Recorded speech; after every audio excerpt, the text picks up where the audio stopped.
green zakat itu upaya inovasi dari pegiat zakat agar isu lingkungan itu menjadi isu yang daruri, isu yang sangat elementer yang harus dimasukkan sebagai bagian dari program-program zakat.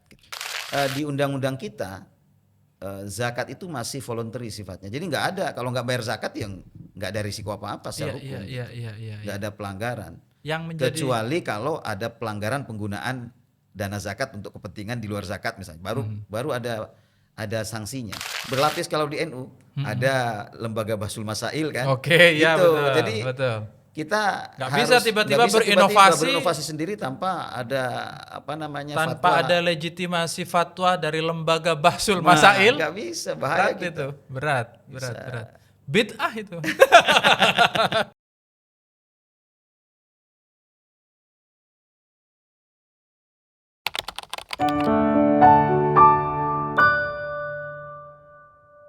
Halo, assalamualaikum teman-teman Ruang Publik.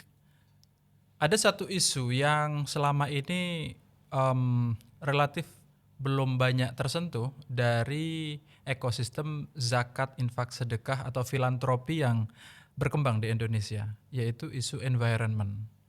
Jadi karena perspektif kita itu masih antroposentris atau berpusat kepada manusia, maka output atau program dari zakat, infak, dan sedekah ini, program-program filantropi, itu masih berputar pada aspek kemanusiaan. Padahal kemanusiaan dan pendidikan, perekonomian itu akan sangat terganggu, berantakan apabila kita mengalami bencana. Contoh misalnya yang terjadi belakangan di Sumatera dan Aceh di Indonesia. Banyak hal terganggu setelah adanya bencana di sana dan itu butuh recovery banyak sekali. Nah, selama ini mungkin 1-2 sudah ada program filantropi yang menyentuh kepada manusianya, sudah banyak yang kepada manusia, tapi kepada alamnya sepertinya masih sangat sedikit. Nah, belakangan ini muncul sebuah gagasan, terutama yang dikembangkan oleh Badan Amil Zakat Nasional mengenai green zakat. Nah, yang sebenarnya di dalam LAS, lembaga amil zakat di masing-masing lembaga juga sebenarnya sudah mulai ada wacana itu dan mulai berkembang, tapi tidak terkonsolidasi sepertinya. Nah, kita akan ngobrolin green zakat. Memang isu sekarang, isu environment juga lagi hangat gitu. Nah, ngomongin ini kayaknya nggak afdol kita kalau nggak bareng sama pakar filantropi kita. Kita ngundang Direktur Program Lazisnu, Lembaga Amil Zakat Nahdlatul Ulama, Mas Ending Syarifuddin. Mas Syarifuddin, assalamualaikum Mas. Waalaikumsalam. Seger sekali kayaknya. Rosali. Seger sekali kayaknya. Alhamdulillah. Lama sekali kita nggak ngobrol-ngobrol santai gini. Iya. Ini mumpung bulan Ramadan Mas. Bulan Ramadan. Saya kemarin ngobrol-ngobrol itu tentang ini kok banyak masalah environment, bencana alam. Ini dari berbagai aspek sudah bunyi banyak, tapi sepertinya di filantropi itu kayaknya belum kental ya pembicaraan itu benar nggak Mas? Iya, betul. Memang betul ya. Jadi kalau secara hampir semua kita lihat misal di Basnas atau di lembaga amil zakat, terutama di Lazisnu misalnya contoh ya, kita ada namanya noker hijau. Oke. Noker hijau. Jadi hijau ini environment atau NU-nya? Environment. Jadi ada noker berdaya, ada noker cerdas untuk pendidikan, noker berdaya tadi terkait pengembangan ekonomi UMKM. Ada noker sehat untuk kesehatan, terus ada noker damai untuk isu dakwah dan kemanusiaan, terus ada noker hijau terkait isu lingkungan dan perubahan iklim. Jadi sebenarnya secara pribadi sudah ada program itu, cuman kita tidak membuat satu instrumen yang mengharuskan setiap lembaga amil zakat atau lembaga amil zakat khususnya Lazisnu dalam satu skema program yang mengharuskan setiap program-program lembaga amil zakat itu harus memasukkan isu lingkungan, isu kesadaran lingkungan itu. Tapi prakteknya masing-masing sudah ada. Di masing-masing LAS. sudah ada. Oke. Sudah banyak. Cuma memang belum menjadi program bareng atau belum kompak lah ya.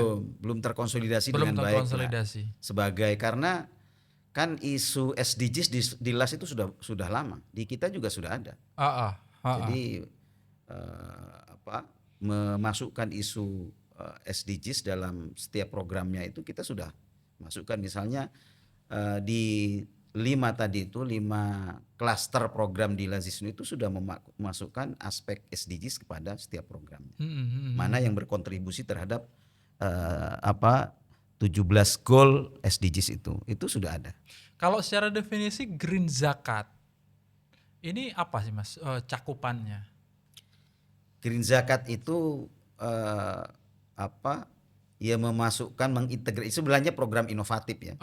Inovasi dari kesadaran penggiat zakat untuk mengintegrasikan isu lingkungan ke dalam program-program zakat. Maka green zakat itu memang isu baru ya. Termasuk saya kira ini juga diinspirasi dari munculnya gagasan-gagasan di kelompok ulama kontemporer, misalnya Yusuf Qaradawi yang memasukkan fiqhul bi'ah sebagai bagian dari hal yang penting yang bahkan sebaiknya masuk kepada isu-isu maqasidus syariah.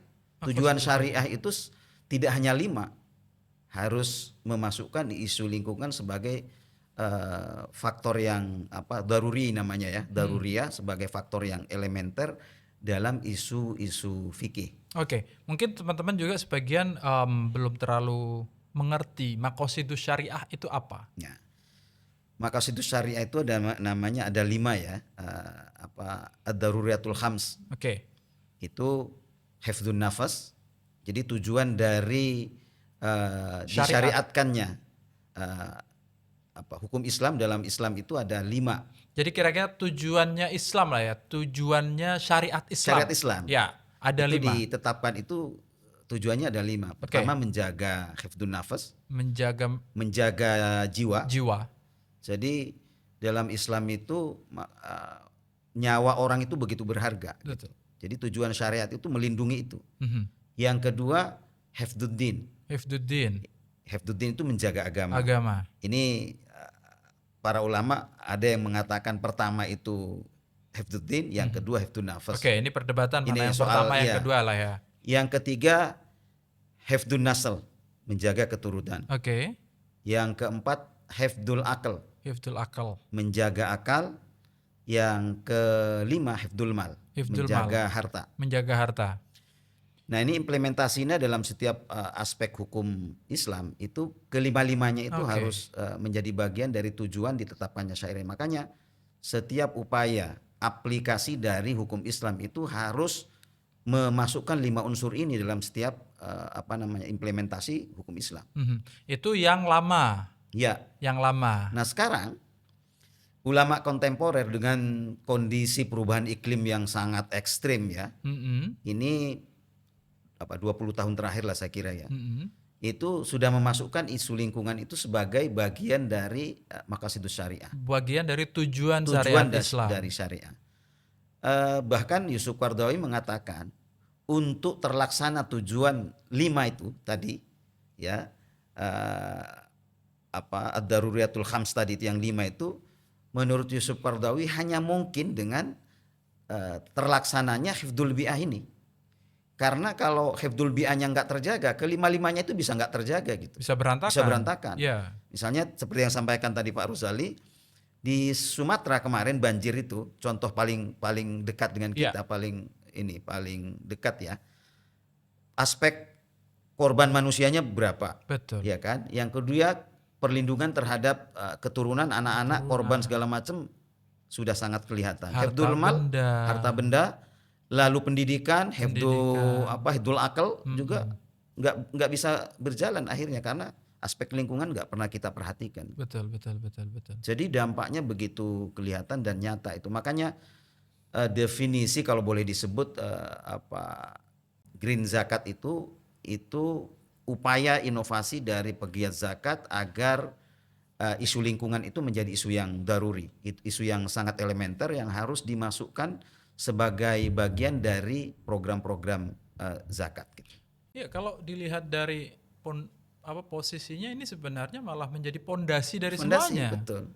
Karena kalau seperti yang kejadian di Sumatera, ya semuanya nggak bisa semuanya. Nggak bisa kita laksanakan ibadah nggak hifdzuddin dalam pengertian pelaksanaan ibadah juga nggak bisa. Iya, kayak sekarang misalnya mau tarawih itu mau bagaimana? Tarawih ya kesulitan gitu. Masjid musolanya rusak, terus mau sekolah juga nggak bisa, rumahnya rusak, meninggal, ya kan? Iya ya, akhirnya sekarang mulai seberapa kencang dorongan untuk memasukkan mengutamakan bahasa sekarang kan environment ya. Betul. Seberapa besar ini dorongan ini, Mas? Sudah menjadi kesadaran bersamakah? Karena mungkin di dalam masyarakat kan belum di awam barangkali ya, belum terlalu ini ya, belum ada orang bicara zakat untuk lingkungan. Nah, memang itu Pak Rozali tantangannya tentu di internal kita ya. Oke. Para ulama juga masih berdiskusi, berbeda pendapat soal green zakat ini tentu ya, karena pandangan yang konservasi soal zakat itu kan zakat jangan aneh-aneh lah gitu kan. Ya. Jadi ya distribusikannya aja, aspek tauzi, tasarrufnya aja yang dipastikan bahwa orang miskin karena kan kebutuhan dasarnya gitu. Ya, jadi asnafnya udahlah itu Betul, aja. itu aja gitu. Jadi kalau ada isu-isu baru mengintegrasikan isu baru terkait zakat, misalnya zakat produktif nih. Ya. Ini kan masih ikhtilaf lah, masih debatable, masih nggak semuanya bisa direalisasikan karena pandangan ulama kita juga masih berbeda soal itu, walaupun itu sudah banyak dilakukan oleh lembaga-lembaga zakat. Jadi zakat produktif itu. Nah ini apalagi zakat green zakat yang relatif jauh lebih baru. Iya, lebih baru. Dan misalnya investasi atau membangun dana zakat untuk kepentingan misalnya PLTMH itu, perusahaan listrik tenaga mikrohidro ya. Di beberapa tempat itu dibangun dibiayai dari dana zakat. Nah itu kan bagi beberapa ulama dianggap tidak direct kepada mustahik gitu. Jadi dana-dana indirect itu masih banyak yang memperdebatkan. Karena di asnaf atau orang yang menerima zakat, menerima apa namanya istilahnya itu? Mustahik. Itu di luar dari mustahik yang konvensional ya. Jadi banyak sebenarnya agenda PR kita yang harus kita segera mendorong agar zakat itu benar-benar produktif dan sedikit lebih maju, karena tantangan perubahan yang terus berubah dan hukum terutama fikih zakat harus responsif terhadap menjawab tantangan-tantangan baru itu. Ya, saya mau masuk ke dalam policy atau pembuat kebijakan atau masuk ke lembaga yang otoritatif ngomongin green zakat. Saya baca-baca Basnas meluncurkan namanya Green Zakat Index. Ya. Itu apa itu, Mas? Green Zakat Index itu semacam instrumen yang dibikin oleh Basnas untuk mengukur tingkat sejauh mana lembaga zakat itu sudah mengintegrasikan isu lingkungan ke semua proses tata kelola zakat. Jadi dari mulai kelembagaannya, dari mulai operasionalnya, dari mulai fundraisingnya sampai dengan pendistribusian. Jadi seluruh instrumen itu diukur. Nah, alat ukurnya itu pakai Green Zakat Index itu. Jadi misalnya contoh kalau di operasional tadi Green Office, mempraktekkan Green Office di semua lembaga zakat.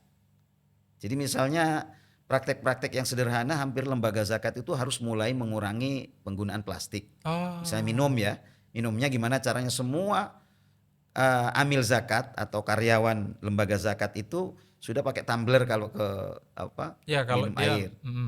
Terus penggunaan plastik, pengelolaan sampahnya, semuanya instrumen yang kira-kira berkontribusi pada kepedulian lingkungan. Nah, lembaga zakat harus mulai mempraktekkan itu. Nah, itu alat ukurnya ada di indeks, di Green Zakat Index itu. Jadi nggak cuma outputnya ya, tapi prosesnya di dalam lembaga amil zakatnya juga diatur di sini. Betul.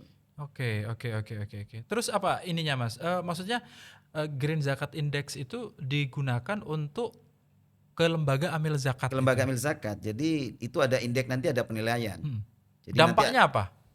Ukurannya kalau dia misalnya skornya bagus, IPK-nya 4 misalnya, itu apa ininya nanti? Yaitu artinya dari sisi green zakat itu berarti salah satu lembaga amil zakat, berarti ini sudah masuk kategori menjadi percontohan, dan nanti kan aspek terkait itu memperkuat ini exposure lembaganya kan. Oh iya, kepercayaan publik terhadap lembaga itu. Berarti kalau isu lingkungan udah pakai lembaga yang ini aja deh, karena dia cukup bagus.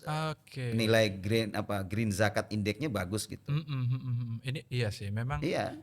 Game soal zakat, infak, sedekah ini kan soal kepercayaan publik. Betul.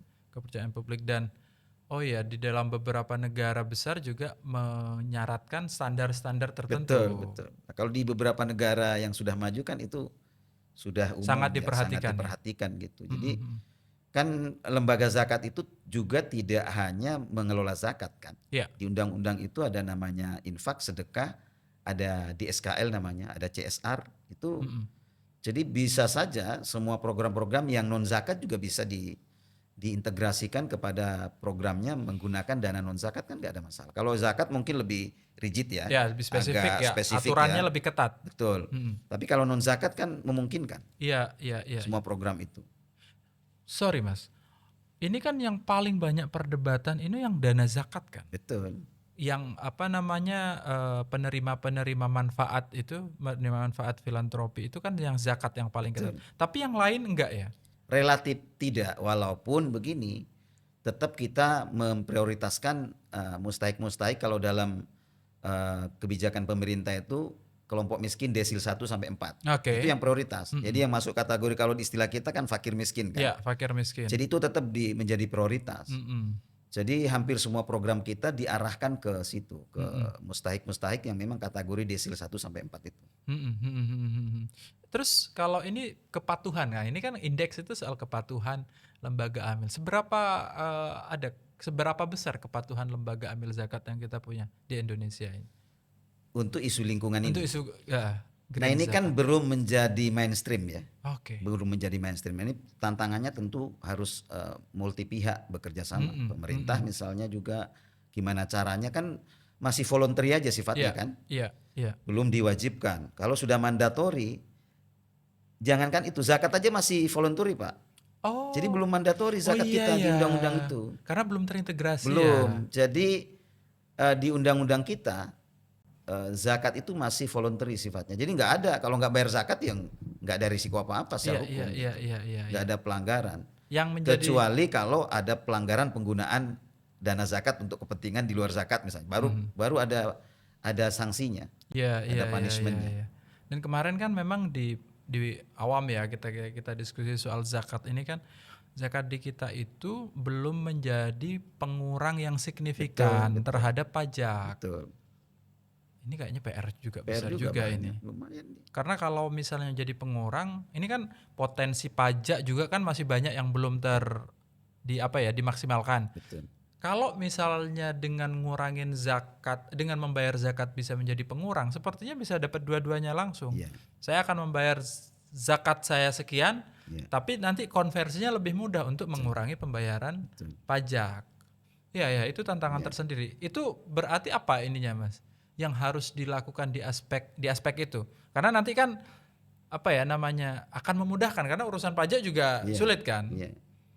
Ya harusnya menurut saya kalau terkait isu green zakat ini ya, misalnya harus ada insentif juga gitu. Misalnya lembaga zakat atau orang yang berzakat untuk isu lingkungan atau bersedekah infak untuk isu lingkungan, dia harus ada insentifnya.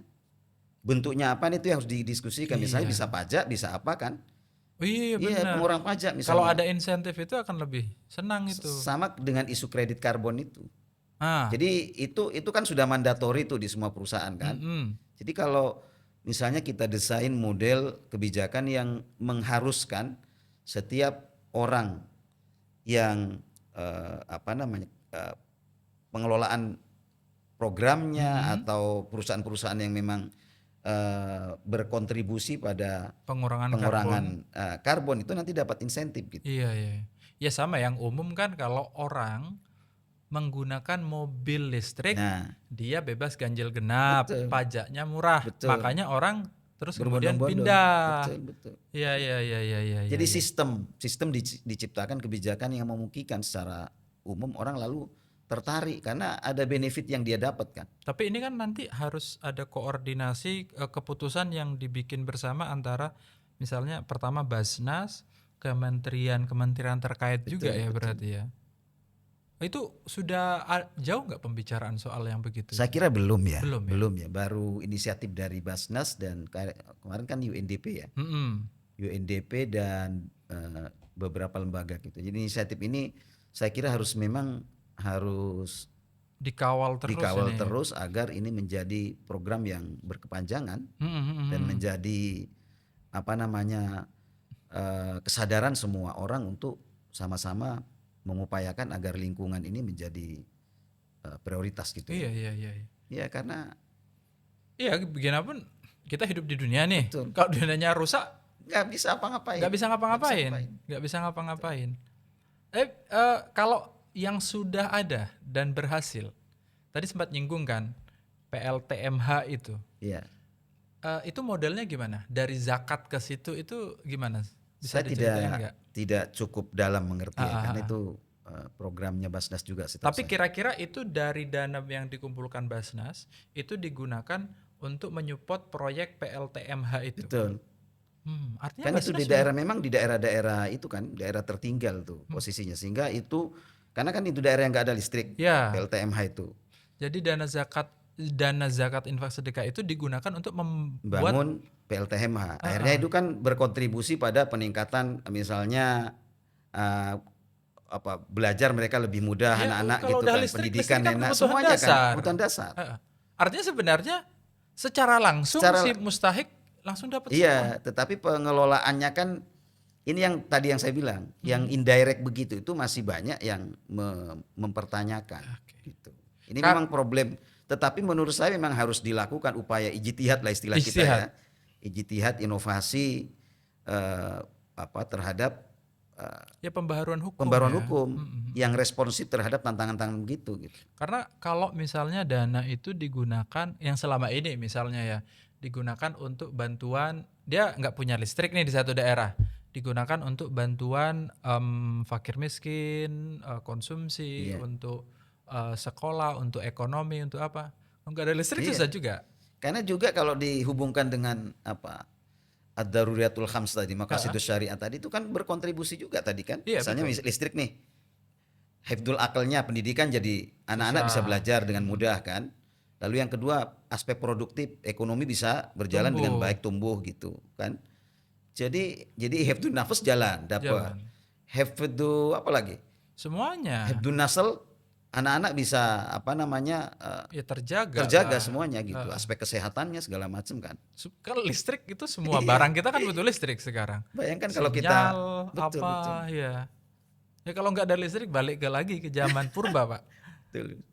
Artinya ini juga ini bisa jadi kan modelnya akan begini ya.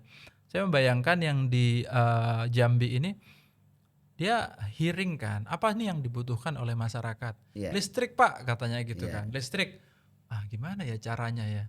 Sementara ini belum ada, nggak masuk asnaf secara langsung gini. Iya, karena kan penerimanya jadinya macam-macam kan? Iya. Oh gitu. Iya tantangannya itu. Tantangannya kalau zakat di situ.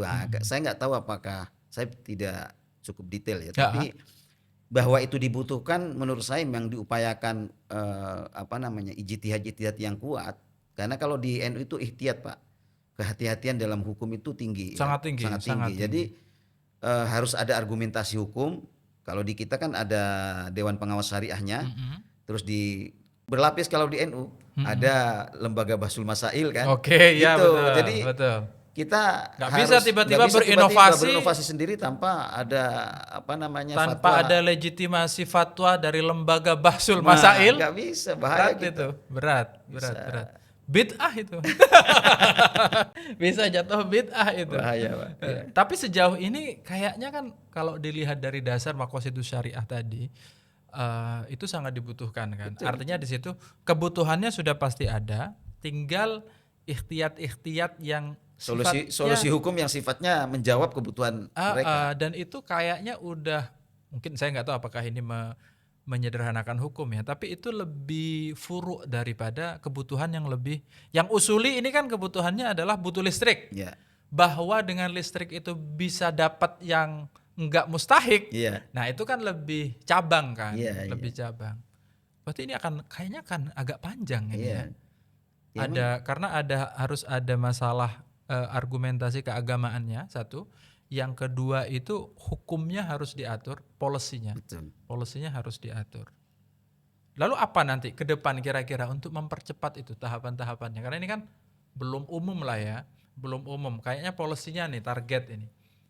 Jadi yang pertama kesadaran ya. Kesadaran kita semua baik stakeholder zakat ini juga belum kuat dalam mengintegrasikan, mengkonsolidasi isu ini sebagai satu isu penting gitu ya.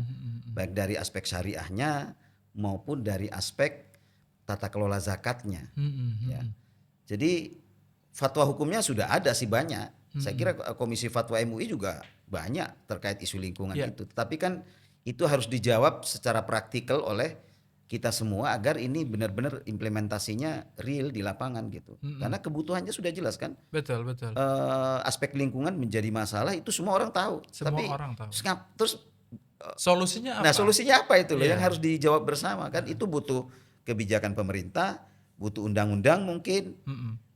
Dan kita pelaksana las juga harus masuk diintegrasikan menjadi bagian. Toh sekarang aspek hukum syariahnya kan sudah ada jawabannya tadi itu. Ya. Jadi misalnya dari Yusuf Qaradawi, terus kiai kita juga ada, Kiai Ali Yafi juga sudah bahkan lebih radikal lagi. Gimana? Kiai Ali Yafi itu mengatakan hifdzul bi'ah itu masuk. Jadi beliau menyebutnya ad-daruratus sittah. Oh, sampai gitu. sittah. Iya. Dan ditambahin satu. Iya, ditambah gitu. Jadi itu kan sudah luar biasa Pak sebenarnya. Argumen ini tinggal di breakdown dalam bentuk kebijakan-kebijakan yang memungkinkan kita pegiat lembaga amil zakat atau filantropi juga bekerja berdasarkan nggak ragu-ragu lagi gitu loh. Iya, karena itu kan harus diturunkan jadi policy kan, jadi peraturan. Betul. Peraturan turunannya terus baru juknis lah ya operasional pelaksanaannya. Jadi kalau bisa disimpulkan kan pertama adalah green zakat ini merupakan isu yang baru, tapi memang kebutuhannya sudah nyata. Faktanya memang banyak bencana kita terjadi dan menyebabkan tujuan-tujuan syariah itu tidak terpenuhi. Betul. Tapi tantangannya sekarang adalah polisinya belum ada. Betul. Terus untuk membangun polisi ini kan harus didiskusikan di kalangan stakeholder. Maksudnya terkait zakat ya, polisi terkait zakat yang dalam isu green zakat ini. Betul, yang green. Kalau yang lain kan udah selesai nih. Walaupun di Basnas sudah diinisiasi itu ada. Nah, sementara ini sebenarnya yang menarik itu Basnas sudah ada dan sudah ada praktek baiknya menurut saya, Mas. Tinggal apa yang kurang karena sudah Basnas itu sudah ada. Berarti ini faktor sosialisasi ke las kayaknya ya, yang perlu. Iya karena infrastruktur kita di las-las juga belum sepenuhnya siap kan untuk mendorong isu ini. Jadi ini kan sudah sangat advance Pak isunya ini. Jadi lembaga zakat yang sudah cukup mapan, bagus, tata kelolanya sudah bagus, mereka pasti mengambil isu-isu yang seperti ini, memudahkan diambil isu ini gitu. Tapi lembaga zakat yang siap, saya kira nggak ada. Walaupun tadi itu saya sampaikan, lembaga amil zakat itu sudah banyak yang punya program terkait isu lingkungan. Misalnya kayak kita kan ada pesantren hijau kan di ada. Betul. Jadi misalnya kayak Alhamidiyah Depok itu mereka sudah mengintegrasikan isu lingkungan di pengelolaan sehari-hari dari pesantren. Misalnya mulai sanitasinya bagus, pengelolaan waste manajemennya bagus gitu. Sampai ada misalnya mebelernya itu semua daur ulang. Oke, jadi mereka itu. Betul. Jadi mereka ada workshopnya di belakang itu di pesantren itu yang khusus mendaur ulang mebel-mebeler yang sudah nggak kepakai tapi di reuse lagi. gitu. Itu sebenarnya sudah mengimplementasikan ya. Betul. Tinggal skalanya. Nah, tinggal skalanya, dan itu menjadi kebijakan yang sifatnya tidak voluntary. Iya. Dimandatorikan di undang-undang gitu. Oke. Ini sebenarnya akan menjawab banyak hal ya, karena kan ini saya dikoreksi kalau saya salah ini. Zakat, infak, sedekah, akumulasi dari itu filantropi ini kan menjadi alternatif untuk kita menyelesaikan sejumlah persoalan di dalam masyarakat. Betul. Misalnya sampai kalau yang sudah lama sebenarnya kan ini kan kemiskinan di Indonesia masih tinggi. Akhirnya walaupun sudah ada program intervensi, tetap akhirnya ZIS atau filantropi ini masuk ke situ. Ada UMKM lah, support apa tadi, kalau di LAZIS apa tadi namanya, nilainya itu zakat dari 5 itu yang menyentuh UMKM atau pengembangan ekonomi.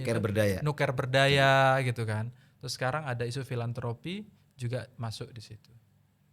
Oke, jadi apa ini? Kedepannya kira-kira Lazisnu gimana Mas? Untuk mengembangkan, karena Lazisnu ini kan Lazisnu itu jaringannya banyak sekali. Terakhir pengumpulannya per tahun itu berapa triliun? 3 ya kalau nggak salah. 2,7 ya. Itu konsolidasi nasional. Konsolidasi nasionalnya. Karena kan yang di bawah kan yang paling banyak itu. Banyak sekali. Terus ada potensi lebih dari itu sebenarnya. Dan di level nasional juga kemarin di salah satu diskusi di Lazisnu juga disebutkan bahwa potensi filantropi, zakat, infak, sedekah itu masih sangat tinggi untuk dicapai.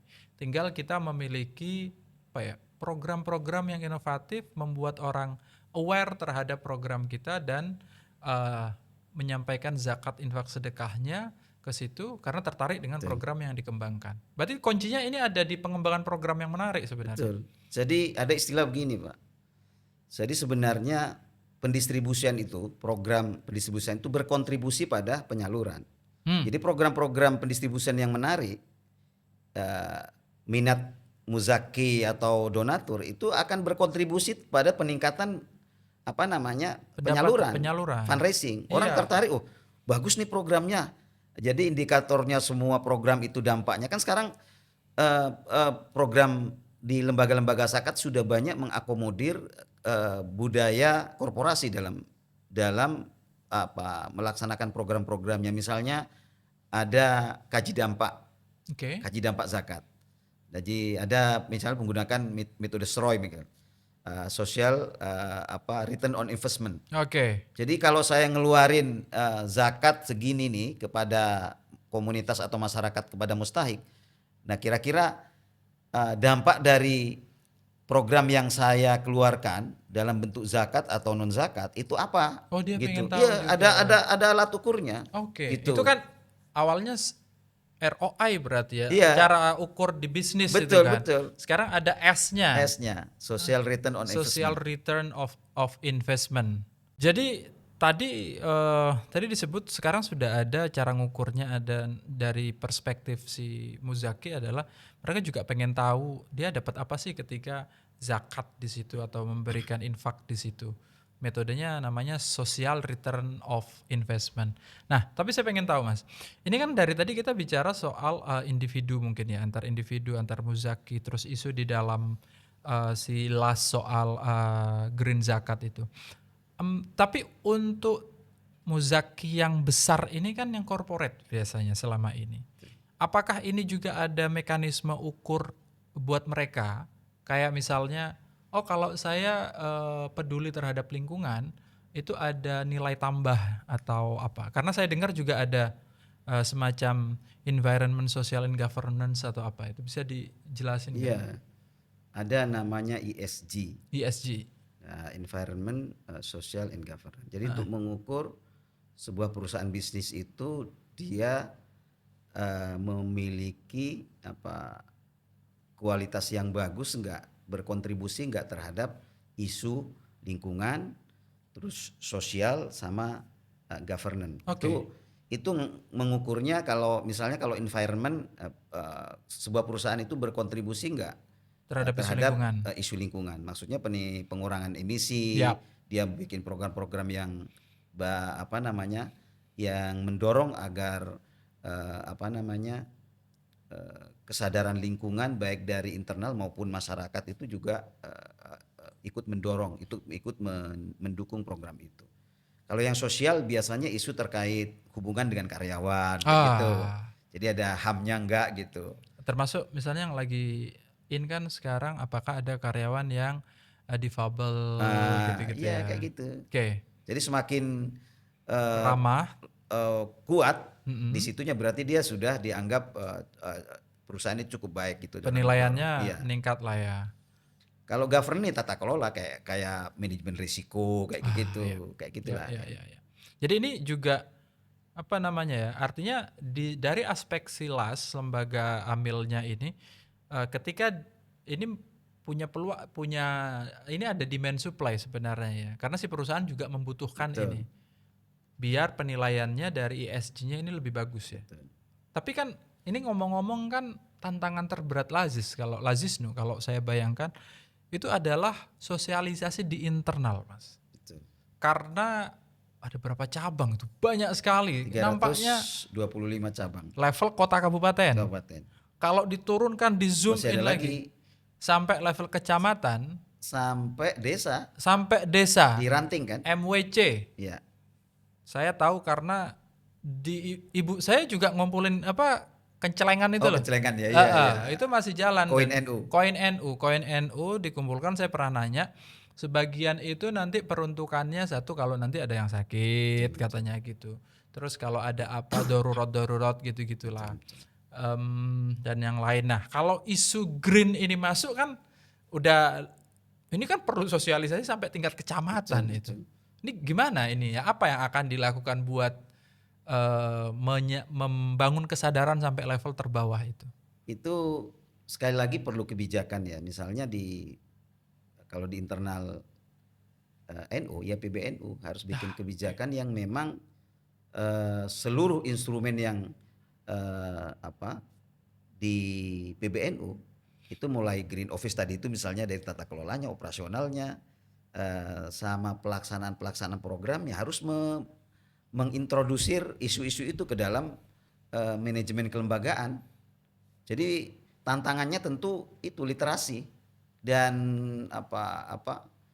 budaya dari masyarakat kita, terutama di pegiat filantropi yang masih menurut saya perlu diedukasi agar mereka lebih sadar secara dalam konteks lingkungan. Misalnya saya kebayang begini Pak Rozak, itu nggak usah jauh-jauh deh. Setiap muktamar misalnya ya, kita harus ada semacam pasukan kuning. Jadi kita relawan, setiap muktamar itu harus ada relawan yang bertugas khusus memungutin sampah gitu.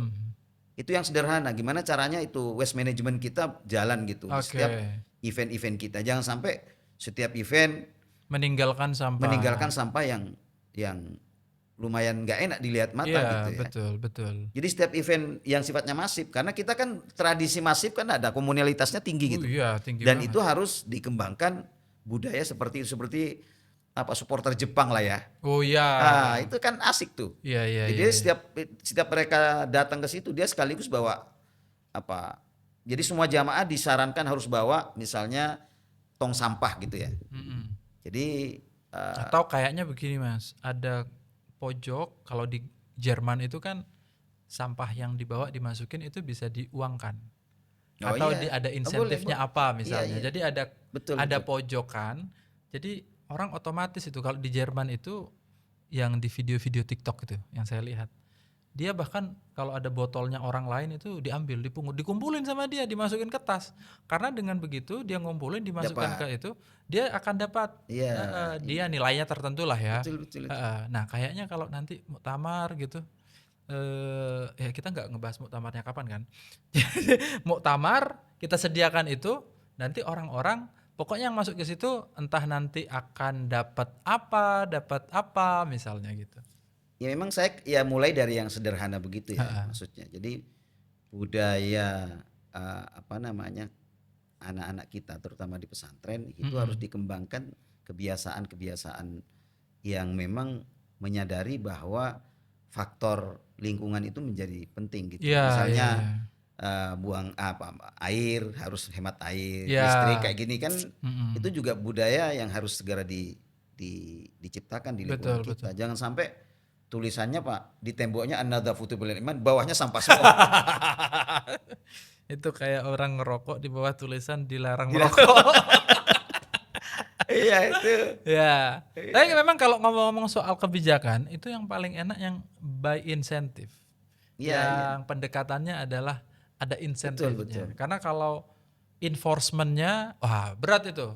Kalau hukuman itu berat. Tapi kalau insentif dia apa insentifnya? Itu yang mungkin perlu kita pikirkan. Jadi Mas Rozali, praktek-praktek itu sebenarnya tadi secara tidak terkonsolidasi itu sudah ada inisiatif-inisiatif lokal itu. Cuma tinggal volumenya digedein aja. Itu menjadi role modelnya, terus kita template di beberapa titik.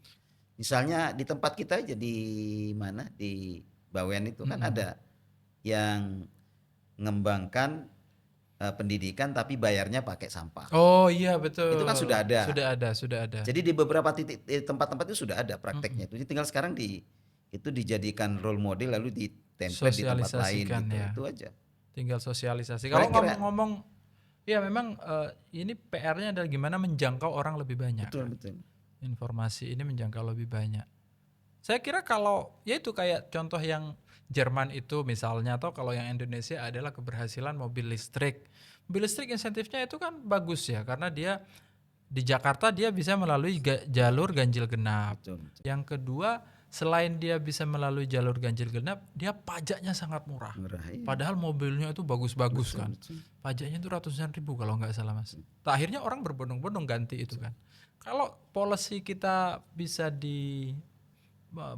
melahirkan pendekatannya adalah insentif dan itu fun misalnya, itu akan sangat jalan. Nah memang saya kemarin diskusi dengan salah satu teman kita di UI ya. Dia bercerita soal kredit karbon segala itu. Nah ini menarik menurut saya kalau kita coba edukasi masyarakat kita, terutama di daerah-daerah kan, daerah pesisir itu banyak mangrove kan, di kita itu luar biasa loh, dan itu luar biasa berkontribusi terhadap pengurangan karbon itu ya. Nah ini tinggal diajarin gimana caranya memonetisasi masuk ke pasar itu. Itu yang harus ini potensinya kan luar biasa kita. Potensi itu bisa diklaim coy. Iya betul. Jadi orang-orang kan cara kerjanya kalau nggak salah itu begini kan. Orang yang punya tanaman mangrove banyak karena dia bisa menyerap CO2. Betul. Itu bisa mengklaim sejumlah uang tertentu dari orang-orang atau institusi yang mengeluarkan CO2, ya kan? Iya. Cara mainnya kan begitu. Betul. Termasuk perusahaan-perusahaan kan ada kuota untuk isu karbonnya kan, masing-masing perusahaan ada kuotanya tuh. Betul. Pak. Jadi misalnya perusahaan A, kamu hanya menghasilkan CO2 batasnya segini. Nah kalau nggak terpakai, dia bisa jual kepada perusahaan-perusahaan yang kelebihan. Itu bisa. Nah kalau perusahaan yang kelebihan itu nggak bisa beroperasional. Kalau mau beroperasional, dia harus beli karbon dari perusahaan lain, atau dia bisa membeli di pasar karbon yang dikelola oleh entah perusahaan atau lembaga-lembaga yang sudah terakreditasi apa istilahnya ya. Iya kan ada lembaga khusus tuh yang di desa saya tuh banyak itu Mas mangrove kayak Iya betul. Di Indonesia itu hampir setiap pesisir ada mangrove-nya kan. Tinggal monetisasinya yang nggak bisa. Nah itu kalau isu baru yang saya kira juga menjadi concern kita, lembaga zakat juga. Misalnya di pengelolaan mangrove oleh komunitas masyarakat di daerah pelosok misalnya. Iya, oleh Lazisno misalnya. Di lembaga-lembaga zakat kan. Jadi Lazisno di desa tertentu, di desanya punya mangrove. Iya. Terus disertifikasi. Betul. Kan butuhnya sertifikasi. Betul. Baru kemudian dia bisa bertransaksi. Betul. Di kita kan kayak misalnya teman-teman yang di mana? Bondowoso ya. Oke. Bondowoso sama di Pulau Bawean itu kan ada hijau daun tuh. Yang khusus pengelolaan mangrove tuh. Dan itu bisa saja itu dikembangkan, volumenya diperluas, dan tapi mereka sudah bisa monetisasi itu. Sejauh ini belum. Di komunitas NU sudah ada belum Mas yang bisa itu? belum kayaknya. Nah, saya kira belum ada ya. Belum ada ya. Walaupun kemarin di Monas kan sudah dibahas tuh. Sudah dibahas itu. Bahas kan? Dan itu jadi perdebatan, kencang juga. Karena sebagian itu nggak tahu. Jadi saya ingat itu tengah-tengah apa namanya? Tapi kan mengundang expert kan, ahli. Mengundang expert awalnya. Iya. Begitu mau pembahasan hukum, kan expertnya sudah keluar. Habis itu mau bahas yang datang, sebelum datang itu udah banyak itu, ada beberapa kiai yang jangan itu katanya. Itu kita tanya definisi karbon, itu nggak bisa kelihatan itu soalnya. Sesuatu yang nggak kelihatan dianggap horor. Horor itu. Nah, ya itu.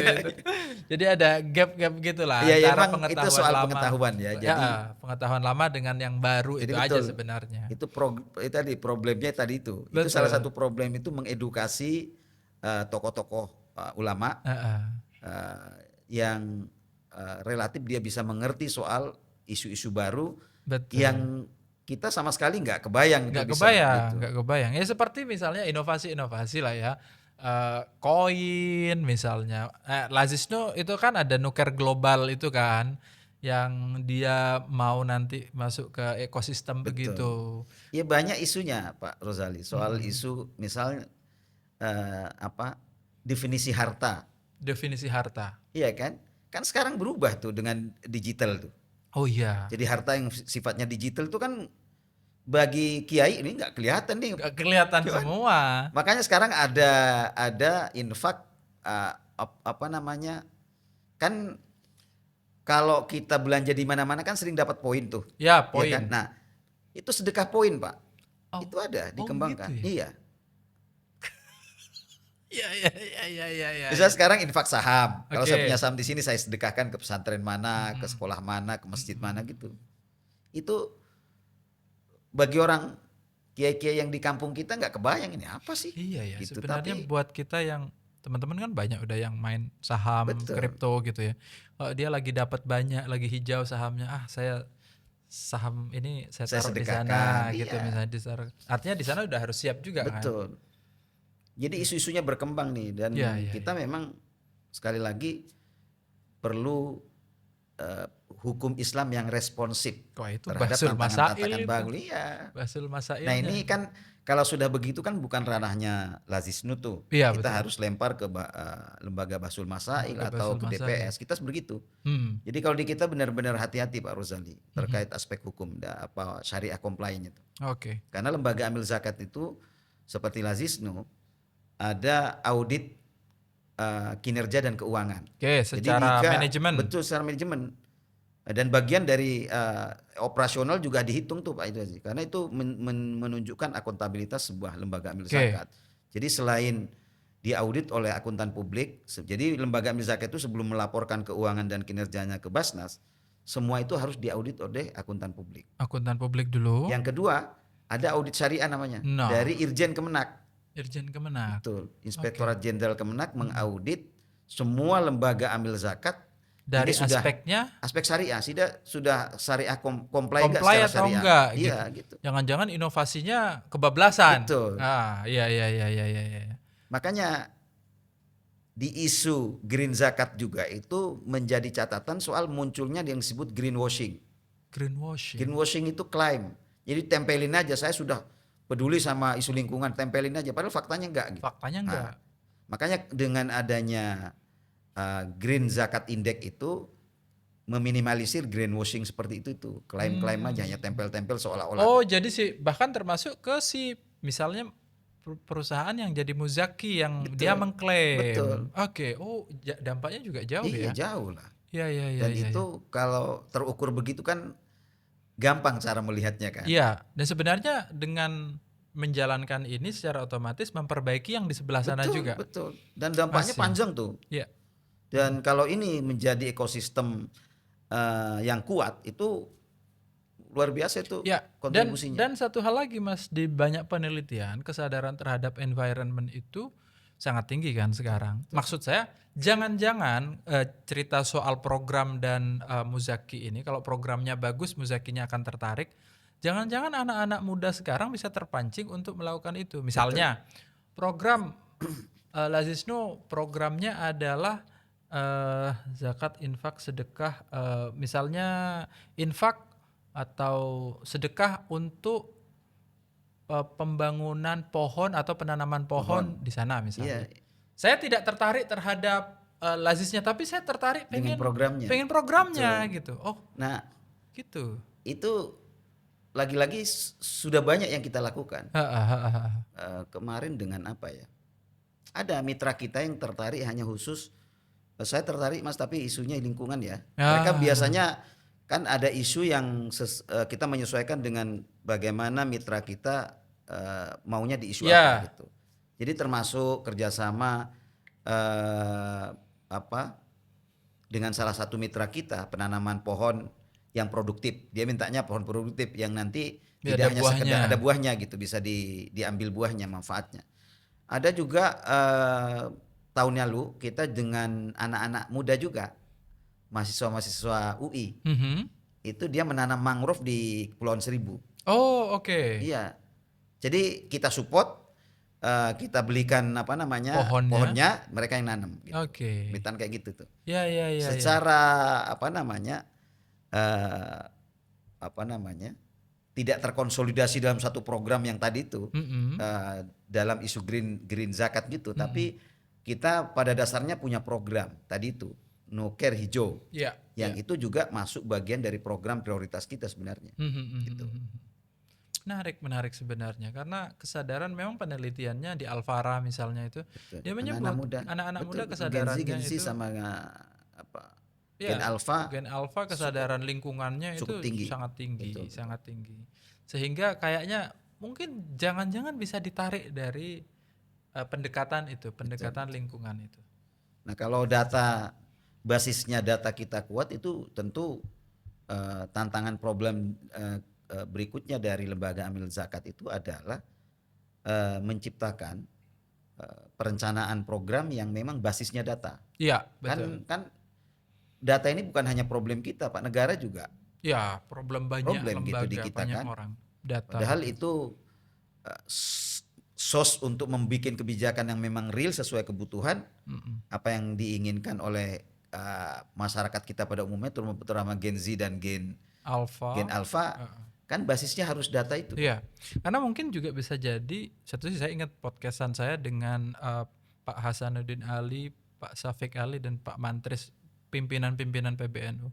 Pak Hasan dengan datanya dia bilang, ini NU relatif kehilangan bahasa dakwah untuk anak-anak Gen Alpha. Iya, jadi bisa jadi mereka itu, kenapa orang NU itu tua-tua? Karena tidak mampu mendekati yang muda-muda. Nah, jangan-jangan melalui program itu kita bisa mengenalkan NU, bisa diperkenalkan ke tengah-tengah masyarakat yang relatif muda-muda gitu. Bahwa NU itu tidak hanya yang tahlilan-tahlilan, yang ubudiyah amaliyah, sholat, yang banyak orang, tapi dengan program-program environment. Betul. Misalnya gitu-gitu. Ya, dan strategi realisasi programnya juga harus mulai melirik tadi tuh Gen Z dan Gen Alpha itu. Misalnya kan mereka punya komunitas-komunitas yang relatif cair ya. Yeah. Jadi yang sifatnya ideologis mereka kan sudah mulai agak meninggalkan gitu ya. Jadi misalnya komunitas motor atau komunitas diskusi aja. Diskusi atau futsal atau apa gitu kan, tanpa label. Tanpa label harus lembaga ini, lembaga itu. Enggak, by komunitas. Betul. Karena anak-anak Gen Z kan relatif heterogen ya. Ya. Heterogen dia. Jadi latar belakang macam-macam, agamanya macam-macam, bahkan tuh latar belakang dan enggak suka di ideologisasi. Iya, betul. Gak suka. Nah, ini tantangan kita memang di lembaga zakat juga harus mulai aware dengan habitnya anak-anak. Jangan-jangan ini, maksud saya adalah jangan-jangan ini menjadi jawaban dakwah yang tidak, program dakwah yang tidak bisa dilahirkan oleh lembaga dakwah. Betul. Tapi programnya melalui pendekatan filantropi misalnya. Wah, ini menarik sekali nih Mas. Kalau kita bisa ngembangkan ini, nanti kayaknya banyak hal yang akan dilakukan yang bermanfaat, tidak hanya untuk Lazisnu secara lembaga, tapi juga NU secara umum. Betul. Dan tadi green zakat itu setelah kita diskusikan memang berpotensi menyelesaikan banyak hal ya, karena tantangan kita soal lingkungan itu sangat sangat tinggi, dan itu ternyata berpotensi sekali dan sudah ada buktinya yang bisa dijawab dengan filantropi berbasis environment. Oke. Terima kasih Mas atas waktunya. Ini teman-teman. Tadi kita udah ngikutin diskusi tadi, ngobrol-ngobrol dengan Mas Syarifuddin soal bagaimana green zakat ini tantangannya, tapi juga ada peluangnya, itu sangat besar dan kita juga bisa menjawab banyak hal, dan terutama di akhir-akhir kita ngobrol ini peluang untuk mendekati kelompok-kelompok generasi baru ya, generasi Gen Z atau Gen Alpha yang lebih muda lagi, yang mereka awareness terhadap lingkungannya itu sangat sangat kental, dan dalam banyak penelitian mereka sangat aware terhadap lingkungan itu. Tapi bukan berarti green zakat ini tidak ada tantangannya. Tantangan policy juga masih ada, mengaitkan antara zakat dengan pajak juga masih ada gitu ya, tantangan policy-nya. Sosialisasi ke berbagai lembaga, dan nanti juga tantangan penerapannya. Penerapannya di berbagai lembaga amil zakat dan lingkungannya. Kalau lazisnya tadi adalah tidak hanya lingkungannya lazisnya, tapi lingkungan NU-nya. Nah, ini tantangan tersendiri.